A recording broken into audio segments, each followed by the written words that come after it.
ఐఐటికి సంబంధించిన 2025 ఓవర్వ్యూ ఒకసారి చూద్దామండి. సో టోటల్ అప్లికెంట్స్ వచ్చేసి అరౌండ్ 71,000 అయితే అప్లై చేశారండి. So online application open date వచ్చేసి మనకి March 10th 2025 అయితే ఓపెన్ అయినాయండి అప్లికేషన్స్.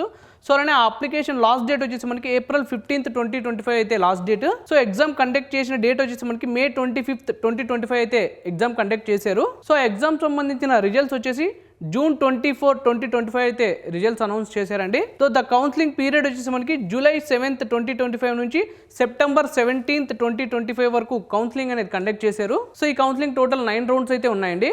సో ఇప్పుడు ఐఐటికి సంబంధించిన 2026 ప్రిడిక్షన్ ఒకసారి చూద్దాం. సో నంబర్ ఆఫ్ అప్లికెంట్స్ 74,000 నుంచి 78,000 స్టూడెంట్స్ అయితే అప్లై చేసే ఛాన్స్ అయితే ఉందండి ఈ ఇయర్. సో అలానే ఆన్లైన్ అప్లికేషన్ మనకి సెకండ్ వీక్ ఆఫ్ March 2026 అయితే స్టార్ట్ అయ్యే ఛాన్స్ ఉంది. So last date of submission వచ్చేసి మనకి సెకండ్ వీక్ ఆఫ్ April 2026 వరకు లాస్ట్ డేట్ ఉండే ఛాన్స్ ఉందండి. సో ఎగ్జామ్ డేట్ వచ్చేసి మనకి లాస్ట్ వీక్ ఆఫ్ మేలో ఉంటుంది.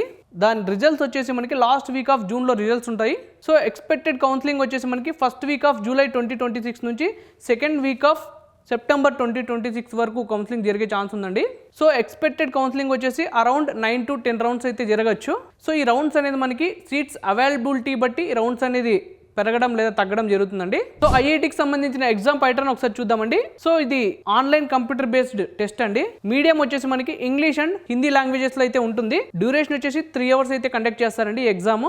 Type of questions and number of questions ఒకసారి చూద్దాం.